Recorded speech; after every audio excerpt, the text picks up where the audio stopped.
berantem sama mereka, bukan mau meninggalkan mereka gitu loh. Kayaknya iman Kevin terguncang deh. Intinya gini sih bang, kalau memang benar kan yang nggak ada salahnya. Yang jadi masalahnya mereka tidak bisa menjelaskan kebenaran, kan seperti itu. Coba Bang Kevin Ya, artinya mereka nggak transparan kan? Ya, Bang Mereka Kevin nggak coba transparan dibacain. kan, seperti Bang Zuma tadi kan menjelaskan Bible, Bang Kevin. Iya bang. Dibacain aja Bang Kevin, pesannya apa Bang Artinya Kevin? mereka, Biar dulu Bang Erik, dia mau baca pesannya. oke siap. Izin ini Bang Juma, soalnya ini pertanyaan ini buat Bang Juma ini. Bentar, Gurunda monitor Gurunda. Oke. Masuk. Sorry. Oh, yang asli keluar. Ya. Lanjut. Nggak apa-apa nih bang. Soalnya Nggak apa-apa. Soalnya ini merujuk ke Nabi Muhammad. Nanti ntar saya yang dikeroyok nih sama penonton nih. Enggak. Oke. Silakan. Oke. Jadi pertanyaannya seperti ini bang. Tanyakan ke mereka, apakah boleh mengikut Nabi yang kerjanya XX gitulah. Udah itu aja bang. Dan saya rasa mereka nonton ini bang. Iya, baik. Oke. Maaf ya bang. Jadi kalau berbicara mengenai Nabi Muhammad sallallahu alaihi wasallam, Nabi Muhammad itu diutus kepada bangsa jahiliyah. Tidak diutus kepada bangsa yang punya peradaban. Berbeda dengan Roma, Yunani, Mesir, India yang lebih dulu memiliki peradaban. Bangsa Arab, bangsa jahiliyah, segala kemaksiatan ada di situ. Pembangkangan ada di sana. Lalu kemudian datang satu manusia datang merubah segala aspek kejahiliaan yang ada di sana. Bukan berdua, bukan bertiga, atau menenteng sebuah kitab terdahulu. Kitabnya Nabi Musa kah? Kitabnya Nabi Daud kah? Kitabnya Yeremia kah ditenteng ke sana? Enggak. Nabi Muhammad seorang diri. Lalu ketika Nabi Muhammad datang, dia membawa misi. Misinya bukan hanya untuk bangsa Arab dong, tapi misinya untuk seluruh bangsa di atas muka bumi ini. Lalu bagaimana polanya untuk kemudian mengajarkan ajarannya seorang diri?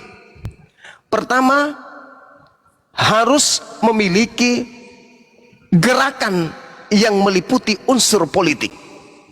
Maksudnya gimana? Antar kabilah satu dengan kabilah yang lain ingin disatukan. Supaya memudahkan dakwah Rasulullah, maka Rasulullah menikahi orang Jawa misalnya. Lahirlah anak dari Jawa. Lalu seorang Rasulullah menikahi seorang Bugis. Maka keturunan Nabi Muhammad ada dari Bugis, ada dari Jawa. Bersatu enggak orang Jawa dengan Bugis seketika itu? Bersatu.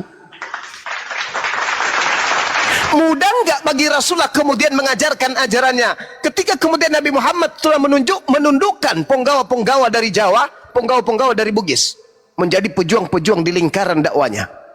Mudah enggak bagi dia untuk mengislamkan orang Jawa melalui tangan-tangan orang-orang penguasa yang sudah menjadi bagian daripada misi risalah kenabiannya? Mudah enggak bagi dia untuk kemudian menjadikan orang Bugis menjadi mudah mengikuti risalah kenabiannya? Mudah dong, karena di situ sudah ada anaknya yang berpengaruh, kemudian istrinya yang berpengaruh kepada kelompok tersebut. Begitu juga kepada bangsa Jawa. Itulah yang terjadi kepada baginda Rasulullah Muhammad sallallahu alaihi wasallam. Seketika Arab bersatu, yang tadinya musuh-musuhan, yang tadinya kemudian menyembah masing-masing dewa dari kabilah ini, Tuhannya, sembahannya, dewanya hanya berkuasa sampai wilayah ini. Dewamu nggak boleh lewat ke sini. Ini wilayah dewaku, dewamu nggak boleh sampai ke sini. Ini dewamu hanya sampai sana. Kalau dewa yang di sebelah cuma sampai sini. Mereka memiliki banyak dewa.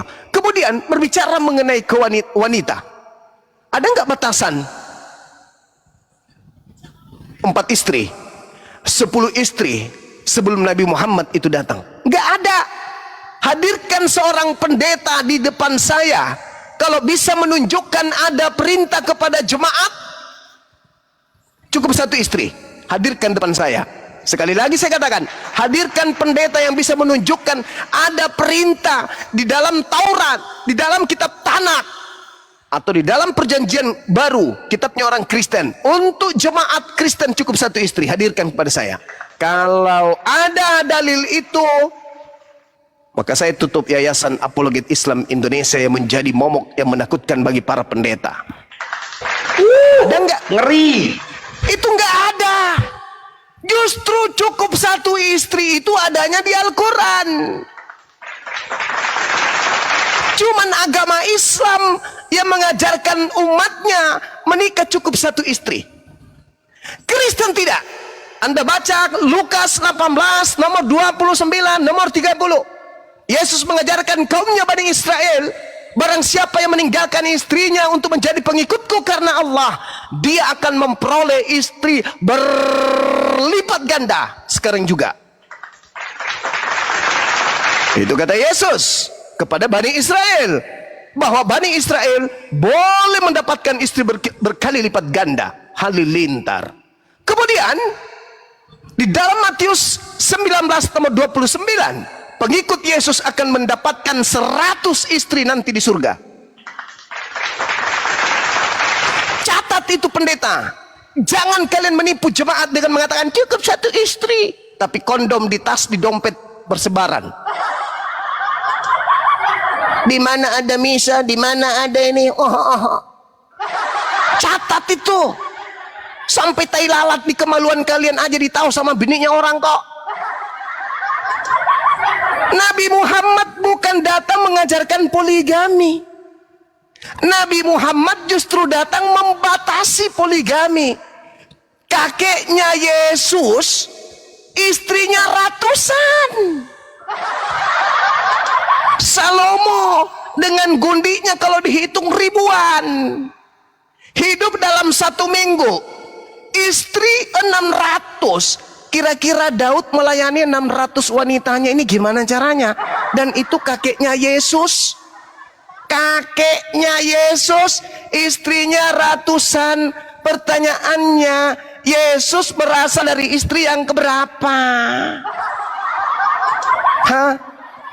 Jadi jangan sok cantik, jangan sok paten.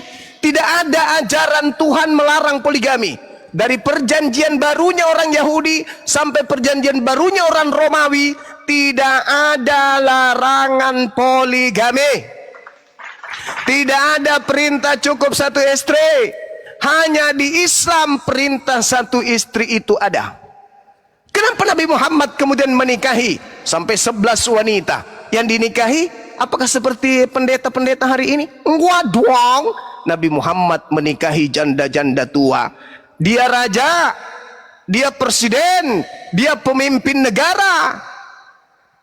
Mekah, Madinah di bawah kekuasaannya, bahkan menyebar kekuasaannya kemana-mana. Ada dia kemudian semena-mena terhadap wanita? Ada dia punya gundi meskipun 1? Gak ada. Lalu bagaimana dengan kakeknya Yesus? Alamak. Yesus aja kalau Anda pelajari dari Yakub, Yakub memiliki istri 4. Dari istri 4 ini, Yesus berasal dari istri yang mana? Artinya bahwa tanpa poligami Yesus tak ada. Tanpa Yesus Kristen tak ada. Berarti pendeta dan pastor itu harus berterima kasih kepada sistem poligami. Tanpa poligami Yesus tak ada. Itu dong. Jadi Nabi Muhammad menikahi wanita-wanita janda, cuman 1 yang perawan yang dinikahi beliau, Siti Aisyah. Itu pun tujuannya untuk menghafalkan hadits. Lalu kemudian di framing, oh Siti Aisyah itu korban pedofil. Anda ngerti pedofil nggak? Pedofil itu sama seperti pastor, sama seperti pendeta di luar sana. Ratusan kemudian anak-anak yang menjadi korban pedofil. Yang dikatakan pedofil adalah penyakit yang suka kepada anak di bawah umur, di mana korbannya lebih dari satu. Di mana korban pedofil jangankan menjadi istrinya, mendengarkan nama pelaku pedofil terhadap dirinya aja trauma. Bagaimana dengan Siti Aisyah? Apakah Siti Aisyah trauma? Apakah Siti Aisyah takut kepada Nabi Muhammad? Tidak. Justru istri yang paling cinta, paling sayang di antara seluruh istrinya, termasuk Siti Aisyah. Lalu mana korban pedofil? Nggak ada, itu cuma tuduhan kalian. Tuduhan kalian. Tahu nggak bangsa Arab sebelum Nabi Muhammad? Ada nggak batasan istri? Ada nggak batasan budak? Nggak ada. Islam datang, Nabi Muhammad datang justru membatasi itu. Sekali lagi saya simpulkan, Nabi Muhammad tidak ada aib terdengar dari lingkungannya, masyarakatnya, sebangsanya, umatnya, seperti pitnahan orang Kristen terhadap beliau. Gak ada pernah dia mencabuli orang, gak ada pernah dia melakukan hal-hal yang tak senonoh. Tidak pernah. Nabi Muhammad terjaga beliau. Hanya gara-gara menikah wanita-wanita. Tujuan menikahnya itu tadi unsur politiknya ada, kemudian unsur pengajaran terhadap nifas atau haid ada, unsur kemudian pengajaran supaya Islam itu menyebar kemana-mana seketika ada.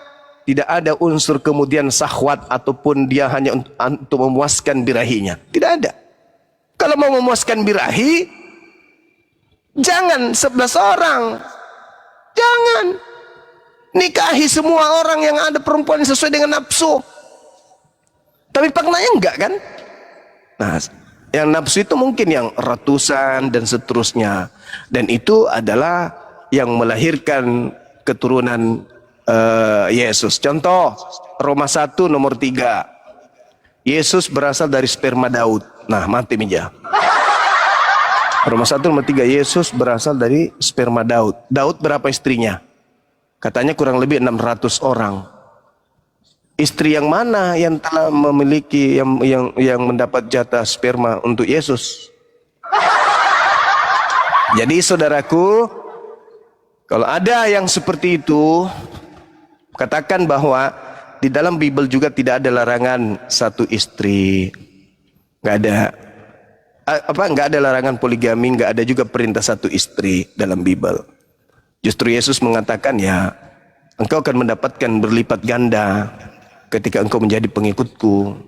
Kau tinggalkan istrimu demi untuk menjadi pengikutku, maka kau akan mendapatkan lipat ganda saat ini juga. Kalau lipat ganda itu satu atau lebih dari satu? Lebih dari satu.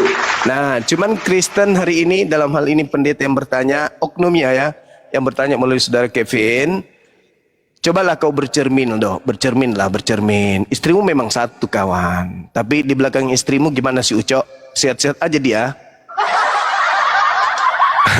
Sehat-sehat aja dia si Ucokmu itu. Saya pernah, ini ada Bang Handi jadi saksi, saya dan Bang Handi mensyahadatkan salah seorang pastor. Pastor itu belum meninggalkan kemudian kepastorannya, kemudian ada pertemuan seluruh pastor, itu diadakan di kota Parepare. Lalu kemudian pada saat sudah melakukan acara kegiatan, malamnya para pastor ini tidur. Apa yang terjadi? Pastor yang kita mualafkan itu menelpon kepada saya, menelpon juga kepada Bang Handi. Kami mendengarkan suara dari kamar sebelah, di mana kamar sebelah si pastor lain bersama dengan kucing kah atau kambing kah? Tapi yang saya dengarkan itu jadi suara betina. Aduh. Kata pastornya sama saya, itu fakta, itu real. Itu fakta, itu real. Kata pastornya kepada saya, Kanda, coba dengarkan ini. Apa sih? Dia tempel HP-nya itu di dinding. Kebetulan dindingnya itu mungkin triplex atau apa. Kedengaran suara mendesah, persis ibu-ibu yang sedang digigit kemudian kakinya kepiting. Coba. Aku bilang, itu siapa? Biasa, senior, pastor senior. Hah? Jadi tanyakan kepada pendeta, sudah berapa kali si Ucoknya dijepit di pintu? Izin sama istri, cukup satu istri. Tapi di belakang istri,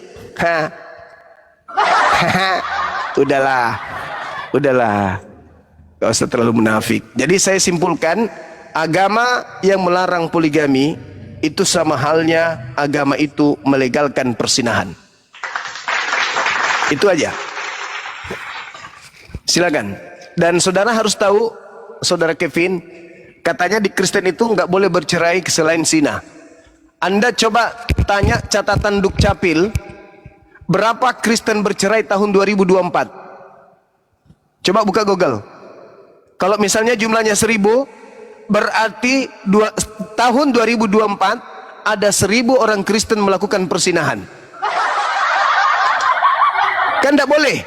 Tidak boleh apa yang disatukan Tuhan dipisahkan kecuali oleh maut. Tidak boleh cerai kecuali bersinah. Nah, berarti orang Kristen dalam setahun ada nggak cerai? Ada. Berarti mereka bersinah dong. Berarti di Kristen solusi kalau ingin cerai ya gampang. Misalnya nih, Bom sudah tidak suka sama istrinya. Bisa nggak Bom nikah lagi? Bisa. Bisa nggak cerai? Bisa. Caranya ya bersinah. Itu solusinya. Kita harus cerai, Ma. Kenapa? Aku sudah bersinah loh. Maafkan Papa ya. Bersinah sama siapa? Itu kambing di belakang rumah tetangga. Langsung Bom dipecat, langsung cerai. Jadi selesai. Kan gitunya. Saya kira begitu. Sampaikan salamku kepada pendeta pastor. Salam dari Bang Suma. Kalau mau belajar Bible silakan naik di komalnya Bang Suma bilang gitu. Silakan. Oke Bang. Mantap Panglima. Ada balasan lagi nggak chatnya itu pastornya? Pastor ya yang ngechatnya ya? Pendeta Bang. Oh pendeta. Oke. Ada balasan lagi nggak dia? Gak ada Bang. Orang mereka di sini semua.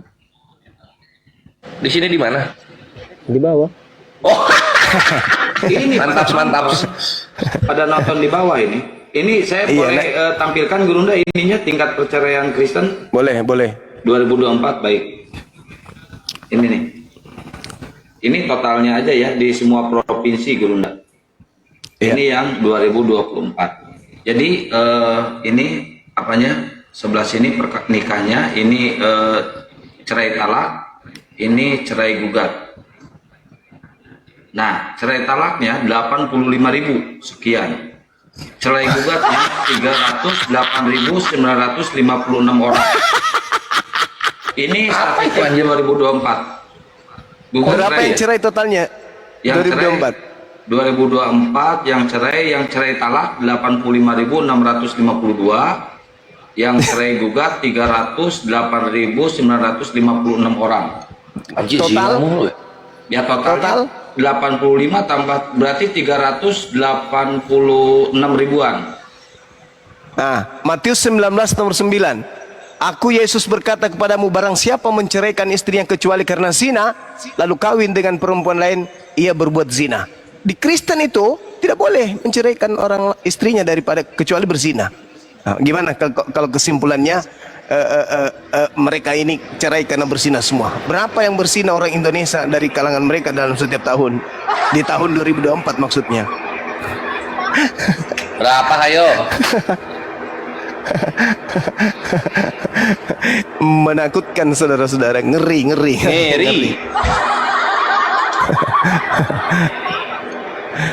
Pak Pendeta, naik sini dong Pak Pendeta. Kita ngobrol-ngobrol santai dulu Pak Pendeta. Bang Suma menyampaikan isi Bible Pak Pendeta tanpa ada indikasi perpuluhan. Berbeda dengan Pak Pendeta. Kebenaran disembunyikan demi untuk keberlangsungan asap di dapur. Kalau Bang Suma menyampaikan isi Bible tak ada tendensi Anda mau bayar juga nggak ada sama saya, Anda tidak bayar juga nggak ada. Saya semata-mata untuk menyelamatkan manusia dari cengkraman apa ya? Cengkraman perpuluhan. Iya. Bang Hani mana hilang?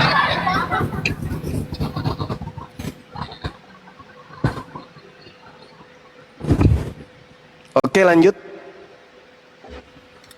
Sama gini Pak Pendeta ya, ini nyambung Gurunda supaya panjang gitu. Coba lu ngomong Nabi kami XXXXX gitu ya. Kan tadi udah Gurunda bahas tuh. Siapa tadi? Yehuda. Bininya 4, 2 budak. Terus kenapa Nabi kami yang dibilang XXX gitu kan? David di 2 Samuel 5 nomor 13 udah jadi raja, dia ngambil lagi istri sama Gundik. Gundik itu kan budak apa ya, budak kawin, buat kawin gitu kan. Terus kenapa Nabi kami yang dibilang XXX? Yehuda prot-prot sama menantunya di pinggir jalan, Nabi kami yang dibilang XXX. Yesus nanti akan kawin bersama dengan miliaran umatnya, laki-laki dan wanita, itu ada di Wahyu tuh. Terus Nabi kami yang dibilang XXX. Kenapa kaca pecah di rumah, pecah kaca? Apalah kalian ini? Nabi kami 11. Salomo itu 1.700 istri sah, 300 gundik. Masih Nabi kami yang dibilang XXX. Kalian nggak mikir apa? Apalah ini orang-orang ini? Gimana mau jadi 50% kalian tahun 2050 kelakuan hujat fitnah-fitnah mulu? Gitu ya, kawanku. Oke, Bang Kevin, tadi kan Bang Kevin minggu ini bagian bayar perpuluhan. Bang Kevin bayar nggak perpuluhan? Kalau tadi bayar Bang, mungkin untuk terakhir. Oh, untuk terakhir, Masya Allah. Keren. Kenapa terakhir tadi mau masuk Islam ini? Ya, Bang Kevin kan bayar perpuluhan apa? Takut dosa nggak? Ya kalau untuk sekarang gimana ya Bang, karena udah jelas semalam, karena memang perpuluhan tidak seharusnya berupa amplop. Oke, awalnya kan takut dosa ya Bang Kevin ya? Iya Bang. Kalau bayar perpuluhan takut dosa, berarti karya penyaliban gagal tuh. Karena untuk menebus dosa kan, mungkin Gurunda mau ngejelasin di sini Gurunda, di bagian ini Gurunda. Jadi umat Kristen ini masih takut dosa, padahal dosanya udah ditebus, itu Gurunda. Udah Bang, nanti pendeta dibawa kepanasan gitu. Apa? Kita bikin panas. Kita lihat di dalam kitab 1 Yohanes 2 ya. Apa yang tertulis di dalam kitabnya Pak Pendeta ini? Yang tertulis di dalam kitab tersebut dikatakan begini.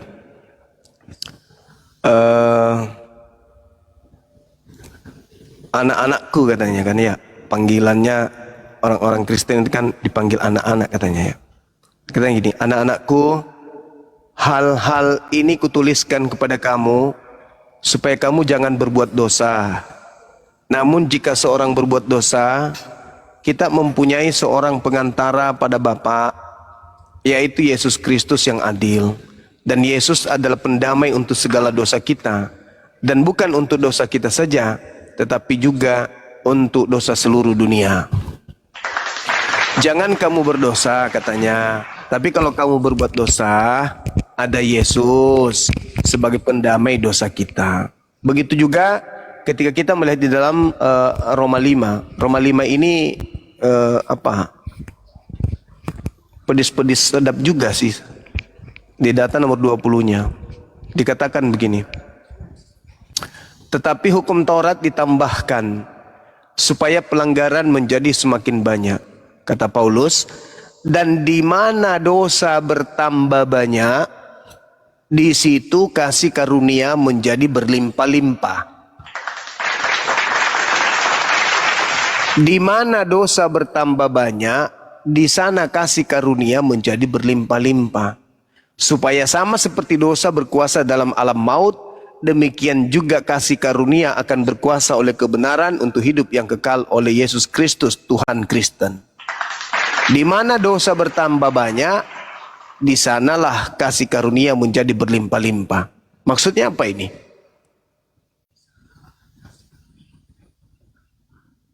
Makanya Yesus turun datang katanya, datang bukan untuk orang benar tapi orang yang bersalah. Yesus datang kepada orang yang banyak dosa.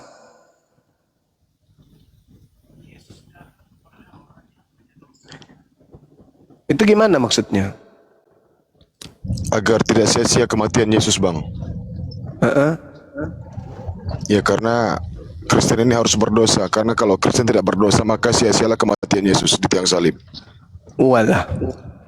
Terus dalam Markus 2 nomor 17, Yesus mendengarnya dan berkata kepada mereka, bukan orang sehat yang memerlukan tabib, tetapi orang sakit. Aku datang bukan untuk memanggil orang yang benar, melainkan aku datang untuk memanggil orang yang berdosa. Ada enggak yang mau dipanggil Yesus?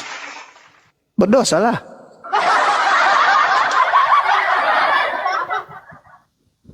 Aku datang bukan memanggil orang yang benar. Jadi orang benar itu dicuekin. Yesus datang memanggil orang yang berdosa. Jadi kalau mau dipanggil Yesus, ya silakan berdosa. Itu dalil. Markus 2 nomor 17. Itu dalil.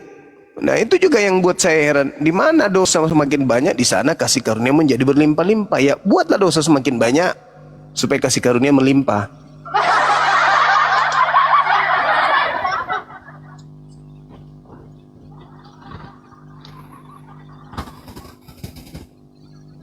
Halo.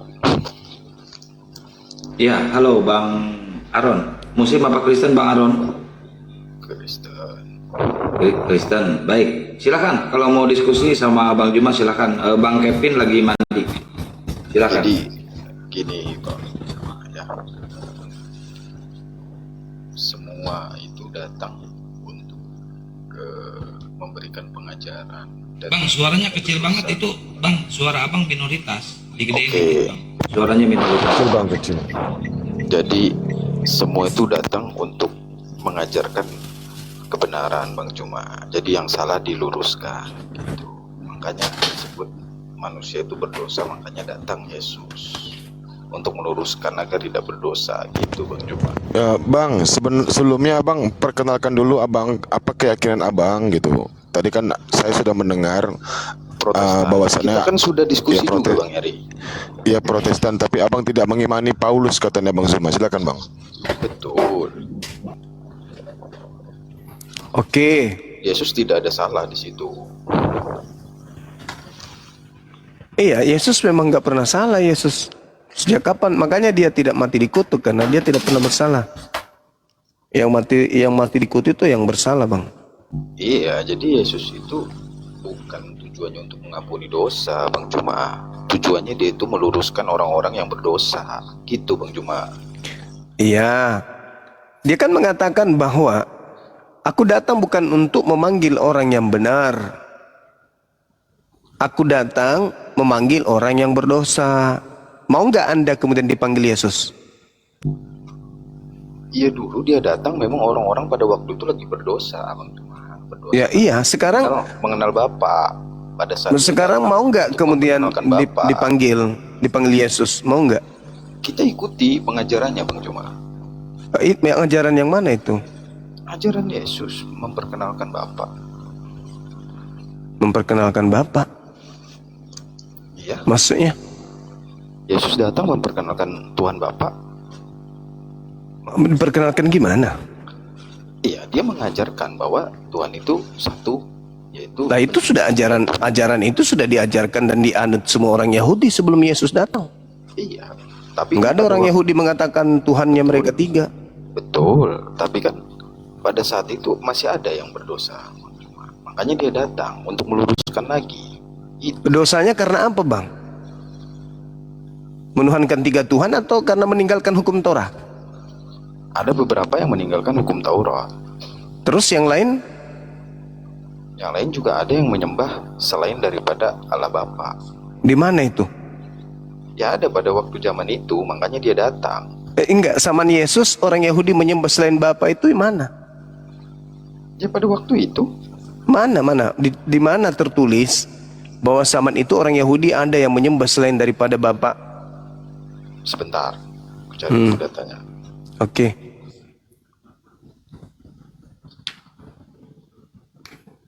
Yang ada orang-orang Yahudi meninggalkan hukum Torah. Matius 23. jangan kau ikuti mereka. Mereka mengajarkan tentang Torah tapi mereka tidak praktekkan. Tidak boleh mengikuti orang yang cuma mulutnya Torah tapi tidak mempraktekkan. Nah, bagaimana dengan Kristen? Dua-duanya malah. Tapi kan memang Taurat itu bukan untuk Kristen. Taurat itu hanya untuk Bani Israel.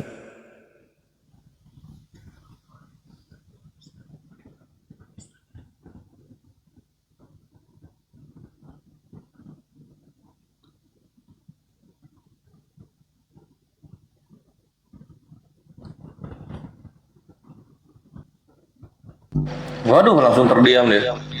Datanya saya belum dapat, tapi Ya memang nggak ada.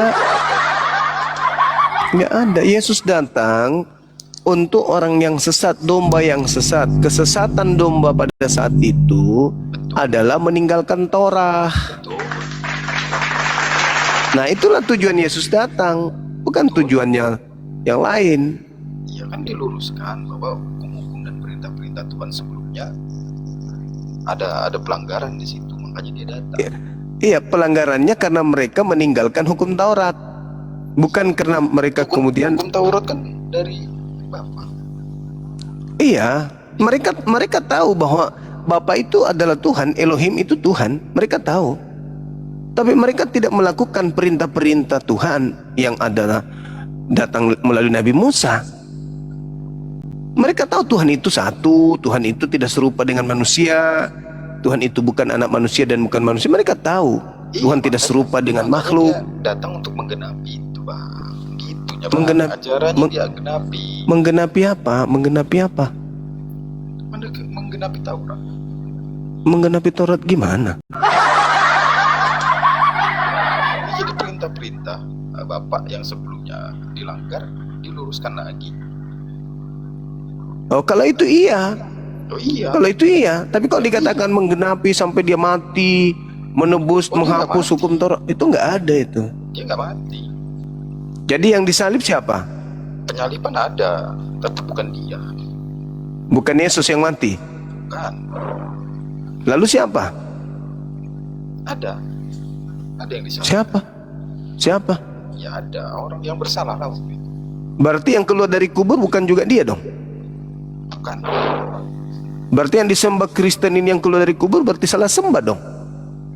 Itu kan Pak Pendeta sama gereja yang ngomong dia. Waduh, bahaya juga saudaraku ini ya. Ya memang faktanya begitu. Ini Jadi- ini Waduh. jangan-jangan saksi Jehovah ini. Jadi Tuhan adalah Bapa. Iya, Iya. bukan Yesus. Baptislah dengan nama Bapa, Putra dan Roh Kudus. Bapa Tuhan, Yesus penyampai firman, Roh Kudus yang ditugaskan Bapa. Nah itu, sepakat saya tuh. Memang begitu nggak datang. Nah, sepakat saya. Jadi bukan tiga-tiganya Tuhan. Bukan ya. Mana ada 3 Tuhan? Nah, lalu bagaimana dengan Kristen yang mengatakan 3 Tuhan 1 hakikat? Ya mereka nggak ngerti hakikat itu apa. Hakikat itu berarti kesamarataan. Ya nggak mungkin Tuhan alam semesta sama dengan Yesus. Ah, pintar. Pintar ini orang ini. Ya, suruh baca aja di Yohanes 17 ayat 3, Yohanes 7, 28, 29, Pintar Yohanes saudara 9, kita ini. 36, Lukas 4, 18, Matius 15, 24, Yohanes 20, 21. Di situ kan jelas Tuhan itu Bapa. Kamu merubuhkan pondasi gereja, Bang Atom. Kok gitu? Ya iyalah. Ya, kita nggak boleh menambahi firman, tidak boleh mengurangi firman. Apa Oh, yang Bapak- tambah hancur pondasi atapnya terbongkar juga itu. Gimananya ini? Lah itulah yang kutanya. Saudara-saudara kita di sebelah mengatakan Yesus Tuhan, dia adalah inkarnasi Tuhan, teopaninya Tuhan, Tapi di firman. datanya Ah, mana? Tidak. apanya? Bukti datanya kalau Bang cuma bilang begitu. Yaitu Filipi 2 nomor 6. Filipi itu surat Paulus. Paulus tidak pernah menerima firman dari Bapa. Yang menerima firman dari Bapa itu Yesus. Nah, lalu bagaimana saudara-saudara kita yang terlanjur mendirikan gereja dengan mengatakan Tuhan turun menjadi manusia? Gereja nggak ada kaitannya dengan Yesus. Gereja itu tempat berkumpul. Ya, mereka mendirikan gereja untuk menyembah Yesus yang dewa turun menjadi manusia, itu gimana dong? Itu kan Bapak Pendeta sama pendiri gereja aja yang ngomong Yesus Tuhan. Kan Astagfirullahaladzim. Jadi gurunya saudara Kevin ini kena lagi. Aduh, gimana dong? nggak ada saya bawa orang. Enggak, konsep yang saudara bawa itu terlalu kurang ajar, bosku. Nah, kenapa? Itu faktanya. Aduh, enggak sopan juga ini. Habis perpuluhan nanti. Gimana ini Bang Erik ini? Masa disuruh menambahi dan mengurangi firman? Iya, habis perpuluhan. Hancur perpuluhan kalau begini.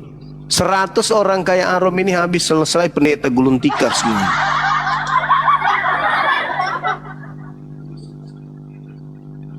Gimana dong? Jangan mempersulit kerja pendeta lah. Apanya yang mempersulit? Saya memberikan data sesuai. Tapi gimana ceritanya kalau Anda tidak menghakikatkan Yesus dengan Bapaknya itu? Karena pandangan saudara kita ya anak Tuhan ya Tuhan. Ya mana ada Tuhan punya anak? Gak perlu dia punya anak. Tapi Yesus disebut anak Tuhan. Mana Yesus pernah bilang dia anak Tuhan? Memang gak pernah sih. Ya sudahnya. Izin Bang Juma. Iya. Ini banyak ini pendeta protes ini. Bang Harom ini dari mana? Silakan diskusi aja dulu Bang. Saya juga sering diskusi sama penting. Rifa. Silakan. Abang saksi Jehovah? Bukan, Terus saya dari Protestan, gereja apa itu Bang? AKBP. AKBP abang nggak mengakui Yesus mati di kayu salib? Tahun sebelumnya mengakui, tapi saya udah bacanya.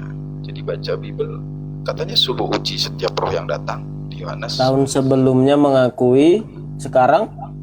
Sekarang setelah uji setiap roh yang datang, ya memang roh yang datang kepada Paulus, ya nggak mungkin dia Allah Bapa. Berarti sekarang abang tidak percaya Yesus mati di kayu salib sekarang? Tidak.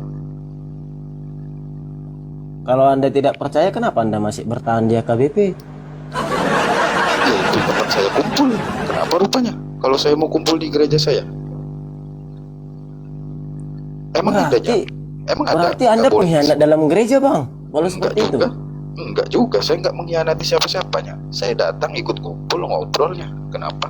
Di situ kan boleh Berarti- ngobrol di dalam. Iya, Emang saya ada paham. larangan ngobrol di dalam gereja? Kutanya dulu. Maksud saya- dalam gereja, maksud saya dalam maksud gereja. saya begini, Bang. Kutanya dulu. Oke, Dalam oke. gereja emang kita enggak boleh ngobrol sama teman kita. Boleh. Ya sudah. Iya, saya paham. Maksud saya seperti ini, Bang. Kalau Anda tidak percaya Yesus mati di kayu salib, sia-sialah ibadah Abang di sana. Yang bilang saya di situ ibadah siapanya? Saya kumpul, saya bilang ibadah itu seperti Yesus ya, berdoa kepada Allah Bapa. Gak perlu tempat gereja, di rumah pun bisanya. Abang berkumpul di sana bernyanyi.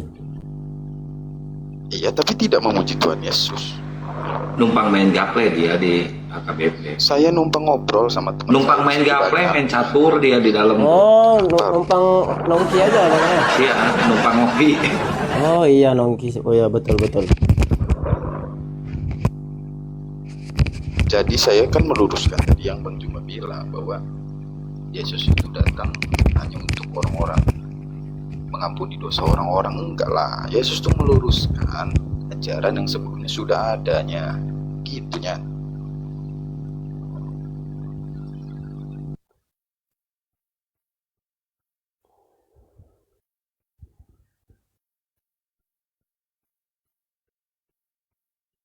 Rungkad perpuluhan, rungkad ini perpuluhan.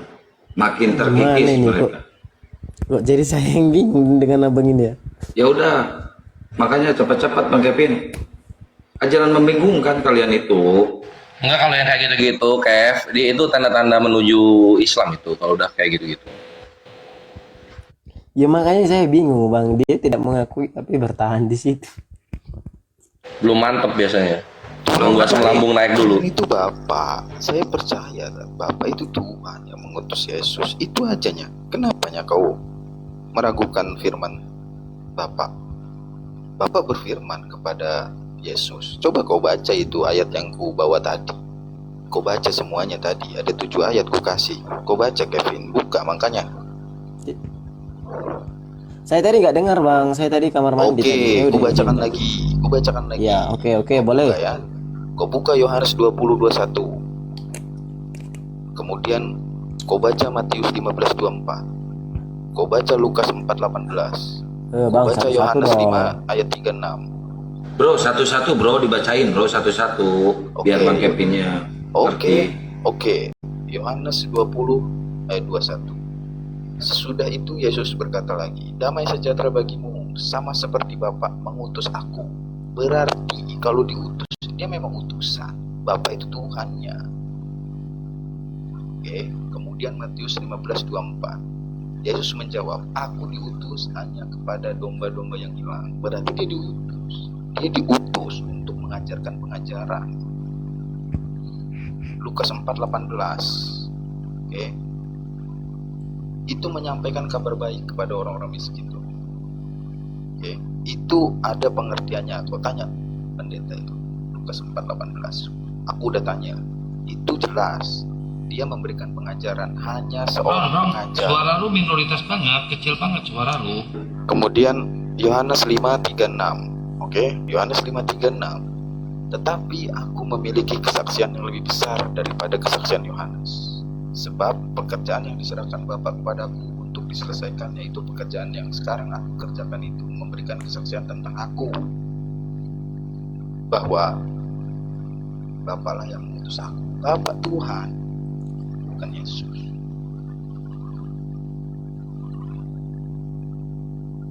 Yang noise ini arom. Coba di mute dulu Rob, biar nggak noise. Coba di mute dulu.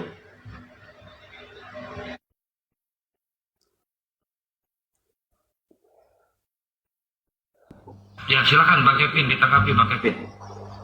Tambah lagi tuh Yohanes 7:28-29. Tapi kalau kau mau cari surga, tambah lagi tuh Yohanes 17 ayat 3.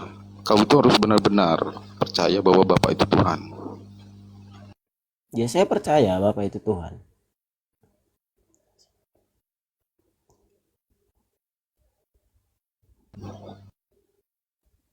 Samalah kita berarti. Udahlah. Ya udah.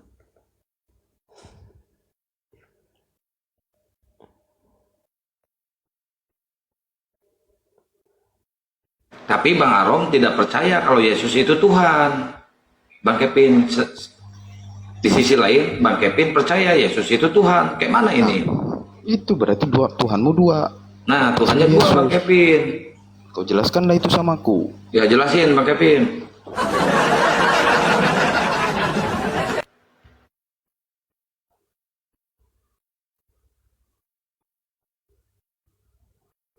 Jelasin Bang Kevin, ada perbedaannya. Jadi saya mau minta sama Bang Arom ini ya, boleh jelaskan sama saya di dalam 1 Korintus 8 ayat 6 itu saja. Saya nggak percaya Paulus. Sudah ku bilang Paulus tidak pernah menerima firman dari Bapa. Ngapain kau bawa surat Paulus ke saya? Ya sama Bang, kami admin juga nggak percaya Paulus Bang. Kau Kalau surat Paulus. Bang Aron, kalau Bang Aron tidak percaya Paulus, berarti dia bukan Kristen, Kevin. Kevin, Kristen itu harus percaya Paulus, benar Kevin? Iya, makanya saya Iya, berarti dia penyusup dari nih. HKBP. Iya, penyusup saya nih, tadi si Aron agak penyusup. ragu. Iya, penyusup nih, si Aron. Nah, Bahaya nih. Dah. Ya, tadi saya sudah mengatakan sama Bang Aron ini bahwasannya dia ini adalah pecahan dari murid Yesus yang 12 itu gitu. Tapi zaman mereka itu sudah berakhir, Bang. Sekarang kita pengikut umatnya baginda Nabi Muhammad SAW. Zaman Yesus sudah selesai, Bang. Masih banyak hal yang ingin kusampaikan kepadamu, namun untuk sekarang ini kamu tidak akan sanggup menanggungnya. Ya udah ku bilang tadi itu kan masih ku pelajarinya. Oh, siap. Masih dipelajari, Kang, tentang kedatangan Rasulullah. Yohanes 16. Ya, gitu, Ya, mantap. tapi saya yakin nih, si Arom ini, Bang Kevin, penyusup di Kristen nih, bahaya nih. Hati-hati nih. Penyusup.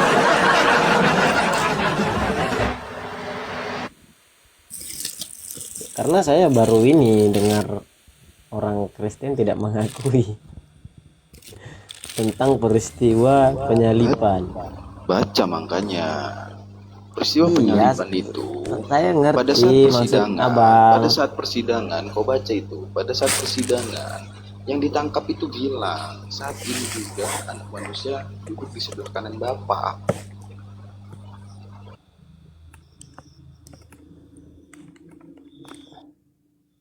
Anak manusia siapa, Kevin? Anak manusia itu Yesus. Berarti yang ditangkap siapanya?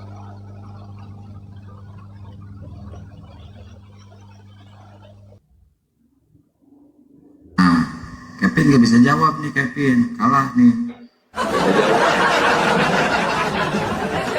Bukan nggak bisa jawab sih bang, saya masih ragu bahwa dia ini bukan Kristen. Nah iya, saya juga percaya tuh dia penyusup nih, kayaknya nih.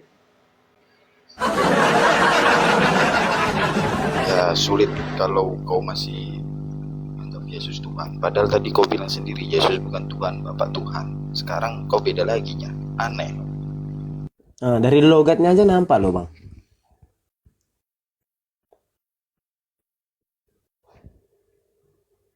Ya udahlah bang, kalau itu pendapat abang ya itulah. Dan saya juga nggak mungkin memaksakan tuh. Coba bacain dulu Bang Aron, doa Bapak kami, coba Bang Aron. Biar gak disangka penyusup Bang Aron. Doa Bapak kami. Itu mah ada sering bang, coba. Enggak Bang Aron yang suruh bacain Bang Aron. Biar gak disangka penyusup. Oh nggak bisa dia. Berarti pik, udah nggak bisa dia Bang. Kenapa kau nyuruh saya? Biar pik kelihatan Kristennya. Doa Bapak kami. Ya tinggal dibacanya. Bapa kami yang di surga, dikuduskanlah namamu, datanglah kerajaanmu, jadilah kehendakmu di bumi seperti di surga, dan janganlah membawa kami ke dalam percobaan, tetapi lepaskanlah kami kepada yang jahat, karena engkaulah yang mempunyai kerajaan dan kuasa dan kemuliaan sampai selama-lamanya. Amin. Berarti Kristen bener Bang Kevin. Kristen, tapi Kristennya Kristen bidat ini dia. Nggak percaya Tuhan. Apa kau mau bidat-bidatkan orang? Gue pengen ini latih dulu bahasa Indonesia sebentar nih. Coba ya. Yang tadi siapa sih? Yang Kevin sama yang satu nih. Apa bedanya doa Bapak kami sama doa Bapak kamu? Bedanya apa ya? Gak ada bapak kamu siapanya? Apa? Bapak kamu siapanya? Banyak kali semua orang. Bapak kamu siapa? Bapak kamu? Gak ada doa bapak kami di surganya. Kalau doa Bapak kami itu yang berdoa Bapak atau kamu? Aku yang berdoa. Berarti doa Bapak bukan doa Bapak kami. Kamu yang berdoa ke Bapak. Iya memang. Kalau doa Bapak kami berarti Bapak kami yang berdoa. Apanya saya bingung ini. Nah iya bahasa Indonesia salah itu. Apanya yang salah? Coba ya, coba perhatikan. Doa Bapak kami. Pertanyaannya yang berdoa siapa? Saya. Salah, kalau begitu diganti bahasanya. Kamu berdoa kepada Bapak, itu baru bagus. Amang tahi. Kalau doa Bapak kami, berarti Bapak kami yang berdoa. Yang benar itu doa Bapak saya, Pak Hadi. Yang benar itu doa Bapak saya. Ya kalau doa Bapak saya, Bapakmu yang berdoa. Ini bahasa Indonesia apa itu? Coba renungkan bro. Coba Kevin renungkan itu loh. Coba. Doa Bapak kami, berarti Bapak kami yang berdoa.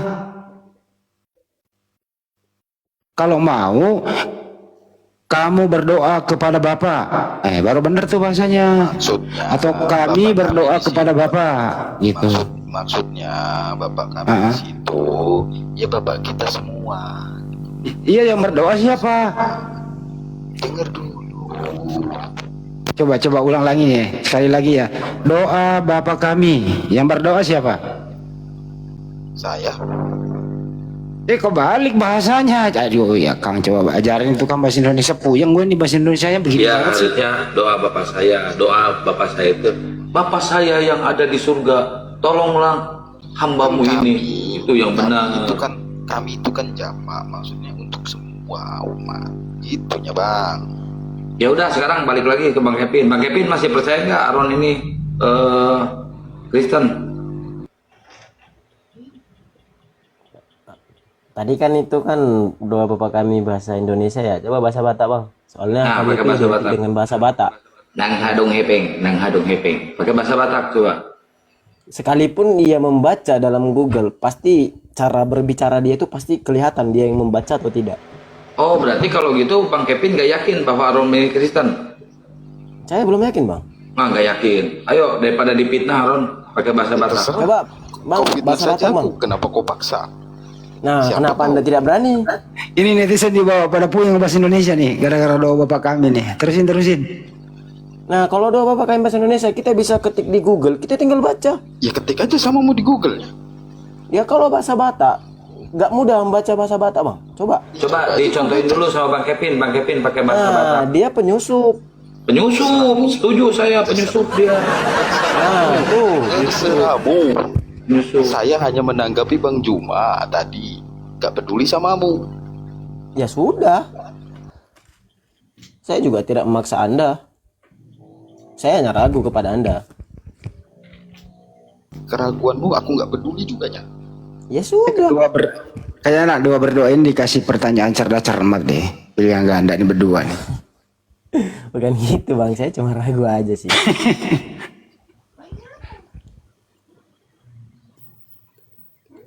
Menurut Anda berdua nih, Oke. apakah Yesus pernah berdoa? A. Pernah. B. Tidak. Nah, Pernah. Anom? Ya pernah memang. Pernah. Lanjut pertanyaan kedua. Waktu Yesus pernah berdoa, Yesus berdoa kepada siapa? A. Kepada Bapa. B. Kepada dirinya sendiri. kepada Bapak. Bapak pencipta langit dan bumi. Baik, masih nyambung. Nomor 3. Waktu Yesus berdoa, Yesus adalah A. Utusan Tuhan. B. Tuhan. Dia utusan Tuhan. Masih nyambung. Beda di sini beda. Kevin beda ya? Tuhan, ini utusan. Nah, beda nih di sini nih. Nah, di sini nih ada benang merahnya nih, dilurusin tuh Bang Andi. Bilang utusan, Coba Bang. ulang, Kang. Coba diulang Bang ya. Kevin ini Yesus ini utusan atau Tuhan? Pada saat dia manusia, dia itu utusan. Ini kasar ini satu, siapa nih? Nggak boleh gitu, Bang. Bahasa. Coba diulang ya. Waktu Yesus berdoa kepada Bapa, Yesus adalah A. Tuhan. B. Utusan Tuhan. Utusan kan di data itu Utusan. utusannya memang. Utusan. Masih sama, Kang, utusan dua-duanya. Pertanyaan keempat. Siapakah yang menciptakan langit dan bumi? A. Bapa. B. Yesus. Udahnya kau jangan tanya itunya. Kenapanya? Loh, ini kan cerdas cermat. Ngapainnya cerdas cermat?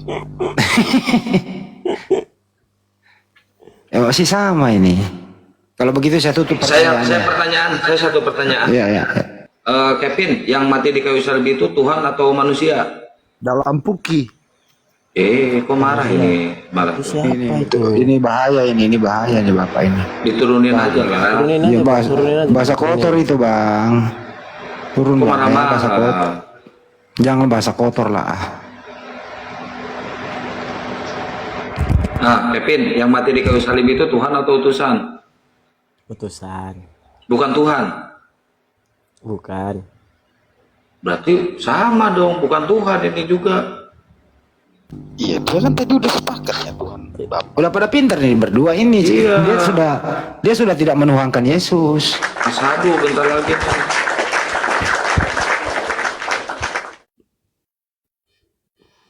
Oke, lanjut ya. Setujukah Anda kalau kita sebagai manusia berakal, kita memuliakan anak Maria? A. Setuju, B. Tidak. Tanpa dimuliakan dia sudah mulianya bang. Ngapain? Nggak usah lu tambahin, lu bilang aja dimuliakan gitu lu. Setuju. Setuju, baik, lanjut. Setujukah Anda orang yang mulia ini tidak disalib? Ini ngapa sih? A. Setuju, B. Tidak. Yesus memang gak disalibnya. Saya ulang kembali ya. Saya ulang nih. Sederhana kalau ini. Setujukah Anda orang yang kita muliakan ini, yang sudah mulia, Setuju. tidak disalib? A. Setuju, B. Tidak. Setuju. Setuju. Tidak. Kevin? Tidak. Wah, mulai. Loh, kok beda? Ya Ya, beda. karena Kevin minta Karena- penebusan dosanya. Pemahaman saya sama dia beda. Makanya kau tanya dia kan percaya penebusan dosanya. Kalau saya dosa ya bertobatnya. Kenapa kau bilang setuju, Pin? Padahal dia kan mulia, Pin. Kenapa kau bilang disalib? Ya kan pertanyaan abang tadi kan, setujukah disalib atau tidak? Karena kan tercatat bang.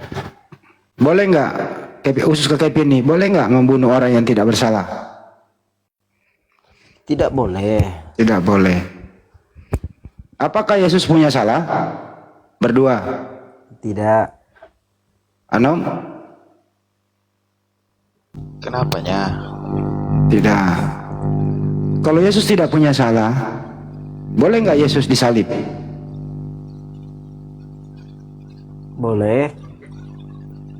Di sini mulai ngaco si Kevin nih. Belum normal nih akalnya nih.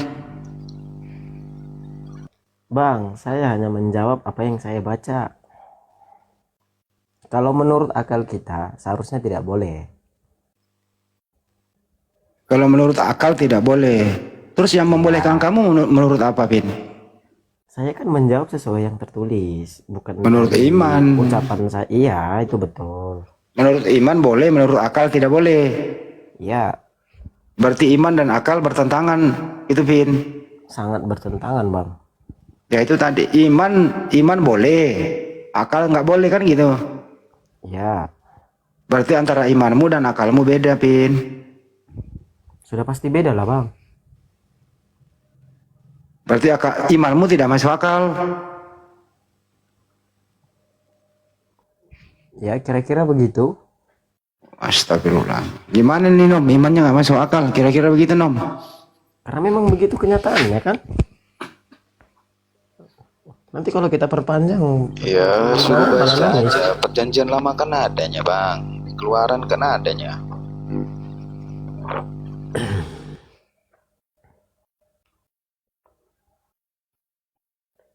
Semoga Kevin belajar ya. Kita nggak maksa lo di sini gitu.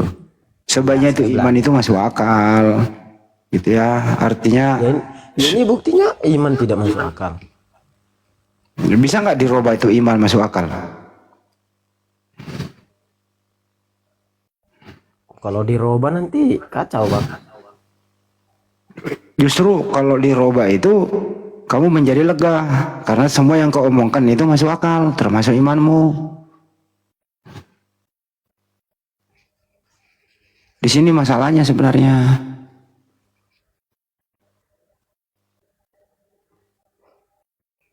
Kan gini loh, Vin. Kan perintah Tuhan itu ya, dilarang membunuh orang yang tidak bersalah. Keluaran 23 nomor 7 sampai 8. Nah, Kau pintar baca Anom nih, ini. Bang. Keluaran 23 nomor 7. Kalau baca surat Paulus rusak otak. Karena bukan firman dari Bapak itu.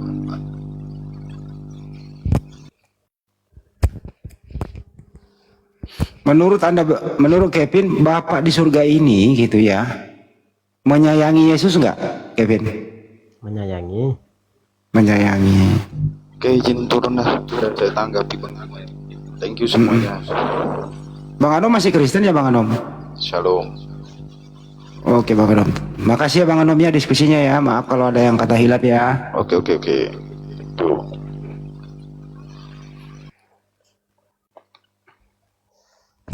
Jadi kalau Bapak di surga menyayangi Yesus, mestinya Bapak di surga ini menolong Yesus nggak waktu Yesus ditangkap? Pin. Menolong atau tidak dibiarkan? Ulang bang, ulang. Kalau Bapak di surga menyayangi Yesus, waktu Yesus mau ditangkap, mau disalib, Bapak di surga ini menolong atau membiarkan?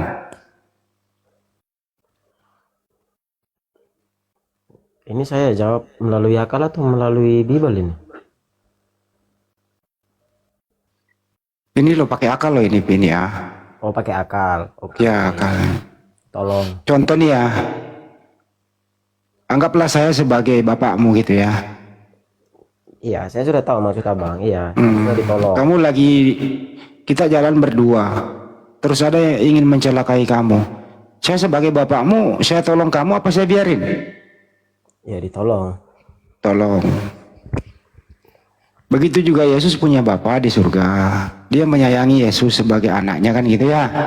Iya. Nah waktu Yesus ini mau ditangkap, mau disalib gitu, kira-kira Bapak di surga ini membiarkan atau dia menolong? Menolong. Menolong. Artinya kalau ditolong berarti tidak jadi disalib, tidak jadi ditangkap, betul? Ya, betul. Artinya yang disalib bukan anaknya Maria, karena ditolong oleh Bapak, betul? Ya, betul. Itu secara akal. Iya. Dan sesuai dengan fakta juga, Yesus kan berusaha, Pin. Semalaman dia berdoa agar dia diselamatkan dari penyaliban.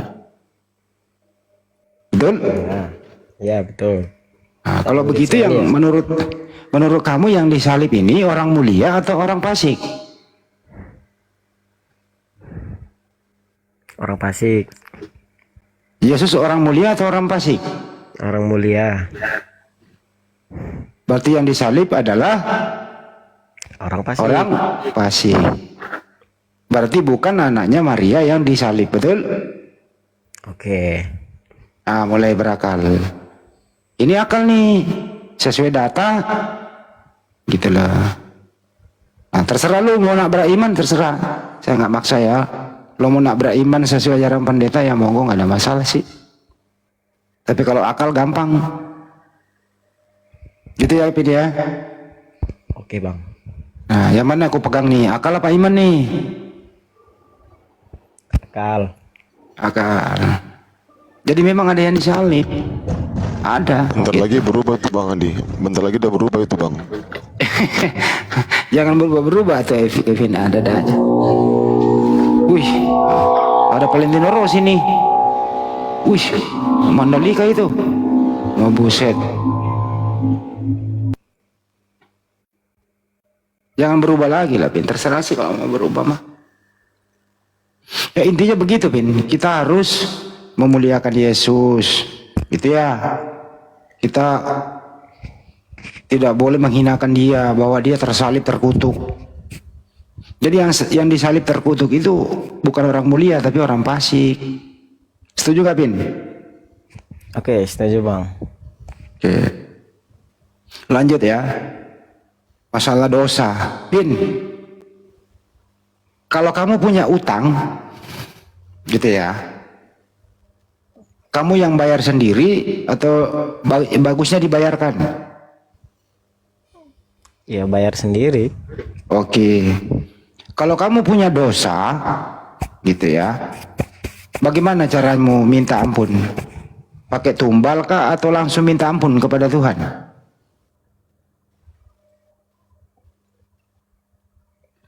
minta ampun. Minta ampun langsung. Berarti yang mati di tiang salib itu ya mati sia-sia. Tidak ada penebusan dosa, betul? Oke. Udah mulai pintar nih. Nanti berubah lagi nih Bang Erik ya. Yang kadang-kadang berubah. Iya. Yang disebutkan Bang Zuma tadi dari kan ada yukhadi'un Allah wallazina amanu wa ma yahda'una illa anfusahum wa ma yash'urun. Jadi kalau Islam kayak gitu Pin, akal gitu, enak ditanya, nyambung terus, nggak neko-neko gitu, gitu loh. Kalau berakal nih, lanjut lagi gantian. Ya, Bang Kevin buka laptop nggak di situ, PC? Ya buka Bang. Buka, oke. Coba Bang Kevin buka di Markus 16, 17, 18, 19. Markus 16. Markus 16 pasal 17, 18, 19.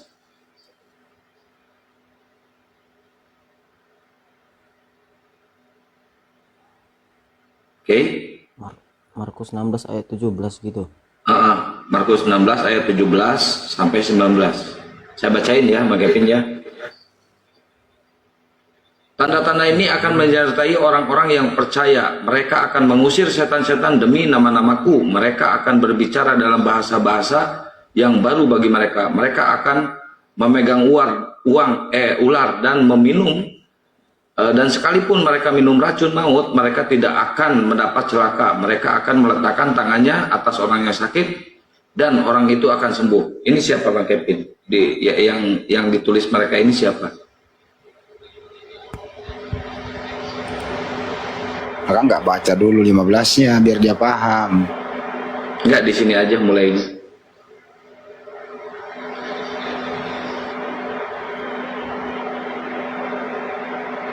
Mereka ini para pengikut bukan?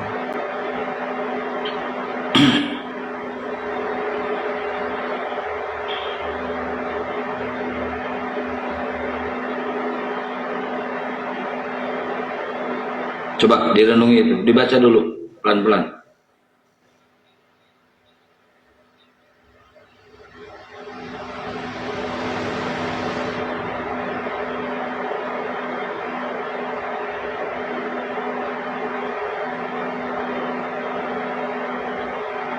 Ini kan cerita kebangkitan Bang. Iya, baca dulu pelan-pelan.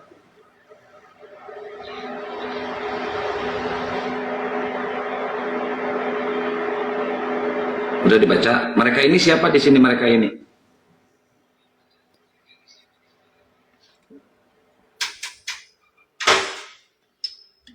Siapa Bang Kevin? Mereka yang bisa menyembuhkan orang sakit, yang bernubuat atas nama Yesus ini siapa ini mereka ini? Para murid-murid. Agamanya apa?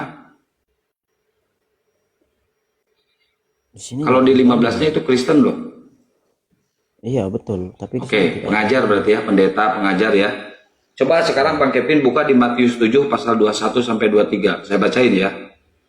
Bukan setiap orang yang berseru kepadaku Tuhan, Tuhan akan masuk ke dalam kerajaan surga, melainkan dia yang melakukan kehendak Bapakku yang di surga. Pada saat terakhir banyak orang-orang akan berseru kepadaku Tuhan, Tuhan, bukankah kami berbuat demi namamu, mengusir setan demi namamu, dan bermujizat demi namamu. Nah, kalau di Markus 16:17 yang berseru kepada Yesus dan bermujizat kepada Yesus bisa menyembuhkan orang sakit. Di sini yang minum racun itu ya, Bang Kevin, ini orang Kristen. Tapi kata Yesus, yang suka bernubuat atas nama Yesus ini diusir, nggak bakal masuk ke kerajaan surga.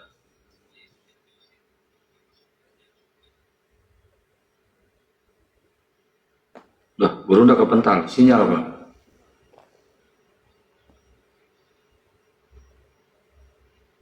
Ayo, coba bandingkan dua ayat ini, Bang Kevin.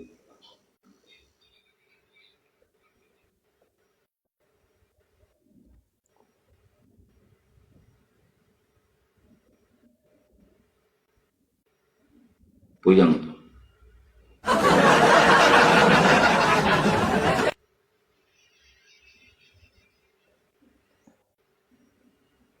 Nanti dua ayat ini Kalau sama Bang Kevin tanyain ke pendeta ya. Kalau disadarinya, Kang, itu ada dua Yesus. Itu pengajaran dua Yesus itu. Udah kui kok dua Yesus, Kevin nggak denger. Yang disalib bukan Yesus anak Maria, yang disalib Yesus yang fasik. Udah diakui tadi dia itu. Oh, iya. Berarti yang berbicara di Markus 16 itu bukan Yesus yang anak Maria, Yesus yang disalib itu, Pin. Itulah yang disebut Kristus palsu. Pernah nggak ada pengajar, ada pendeta, atau ada pastor yang memegang ular berbisa dan meminum racun selamat? Pernah nggak Bang Kevin? Nggak ada. Nggak ada, berarti gagal Markus 16. Karena memang saya nggak pernah. Bukan. Dipilih-pilih di situ. Di situ kan perintahnya gini, Pin. Pergilah ke seluruh dunia, beritakanlah Bible ke segala makhluk. Barang siapa yang percaya dibaptis, yang tidak percaya dihukum. Artinya di situ siapapun yang percaya Yesus Tuhan dibaptis. Tanda-tanda orang percaya Yesus Tuhan, nah salah satunya itu minum racun maut tidak akan celaka. Itu udah banyak kok yang nyoba tapi lewat, pindah alam dia. Yang banyak dipraktekkan adalah KKR itu, Kevin. Penyembuhan. Dia nggak berani minum racun gitu, Vin. Penjelasannya. Ya, Bang Kevin sekarang ke 19-nya. Ke Markus 16 pasal 19-nya. Sesudah Tuhan Yesus berbicara kepada mereka, terangkatlah ia ke surga, duduk di sebelah kanan Bapa. Ini pasti nggak ada yang melihat dia naik ke surga. Iya. Murid-muridnya pasti nggak melihat Yesus ke surga, duduk di sebelah kanan Bapa.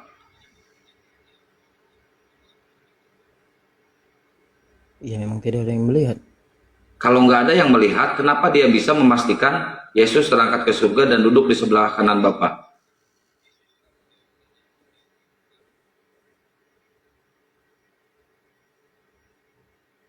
Ya saya nggak tahu Bang, ya kan bagaimana saya dapat lihat dari bawah.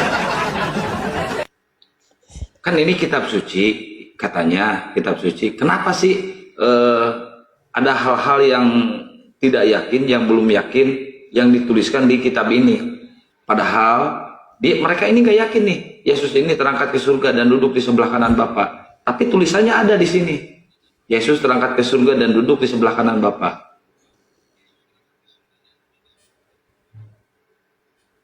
Kan pada saat Yesus naik ke surga itu, ke langit itu, katanya ditutupi oleh awan yang tebal, awan hitam.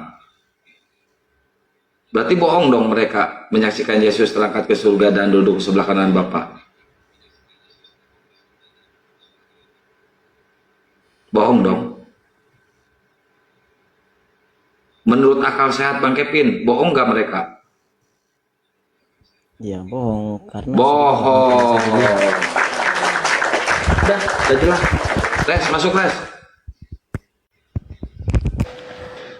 Ya udah, mau syahadat sekarang? Belum? Langsung aja lah. Jangan dipaksa. Muter-muter mulu, bosen. Assalamualaikum. Waalaikumsalam. Waalaikumsalam warahmatullahi.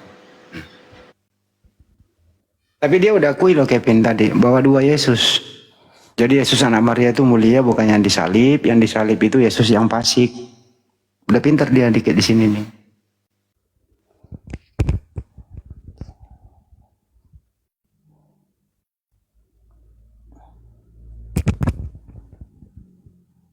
Kevin usianya berapa sih? 22. 22. Sama kayak saya, 22. Ah nggak mungkin. Sisanya maksudnya saya mah.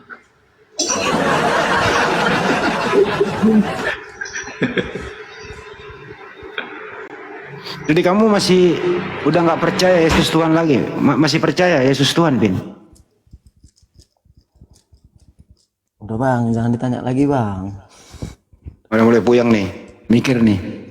Karena akalnya udah berfungsi, imannya udah mulai hancur. Ini penonton apa Anda? Asyhadu asyhadu. Ntar kalau udah bisa on cam. Iya, penonton, teman-teman.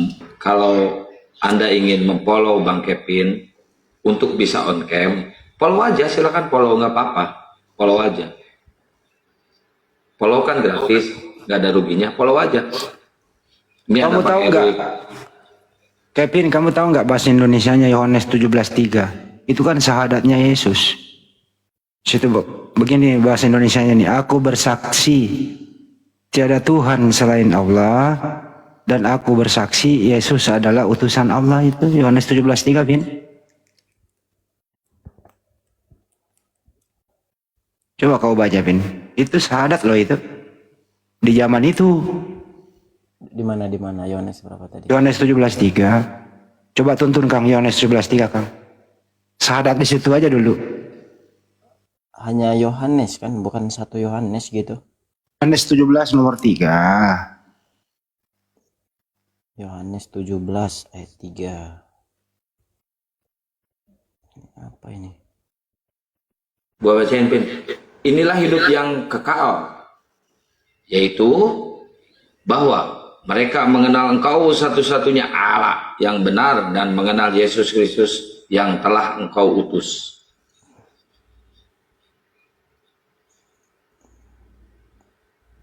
Oke, udah Bang. Utusan itu.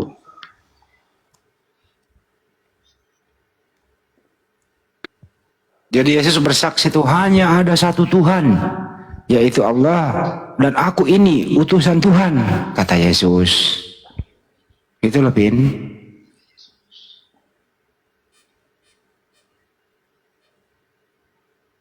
Yang dia nih, mikir.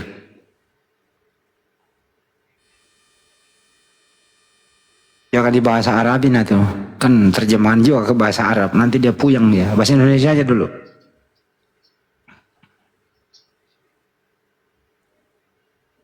Pin, Ya Bang. gimana itu? Ya, saya sudah baca. Artinya apa di sana? Kalau kamu ingin hidup kekal, artinya kalau kamu ingin hidup kekal masuk surga, kamu harus berikrar. Hanya ada satu Tuhan dan Yesus adalah utusan Tuhan. Di zaman itu ya. Hidup kekal itu di mana, Pin? Hidup kekal ada di surga. Kamu mau hidup kekal di neraka apa di surga? Ya pasti manusia pengennya ke surga lah Bang. Kenapa? Setiap manusia pasti pengennya ke surga. Gua nggak pakai handsfree, Kang.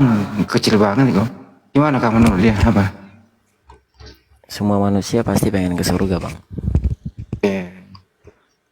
Nah kalau ingin masuk surga, kamu harus percaya hanya ada satu Tuhan dan Yesus utusan Tuhan. Itu basicnya di situ, Vin. Setuju? Oke, setuju. Setuju. Yang kedua, semua para nabi itu kita harus memuliakan dia. Nggak boleh ada satu nabi kita kutuk untuk menebus dosa. Nggak boleh itu, Pin. Setuju? Oke, setuju Bang. Jangan berubah lagi besok-besok ya. Kagak. Enggak, saya nggak setuju. Karena apa? Karena semua orang Kristen akan masuk neraka. Semua orang akan masuk neraka, Bang Kevin. Walaupun Yesus telah nyangkut di kayu salib. Coba Bang Kevin baca di Markus lagi, balik lagi ke Markus. Markus 9 pasal 49. Karena setiap orang akan digarami oleh api, dengan api. Markus 9 Pasal 49. Baca. setiap orang. Semua orang. Iya,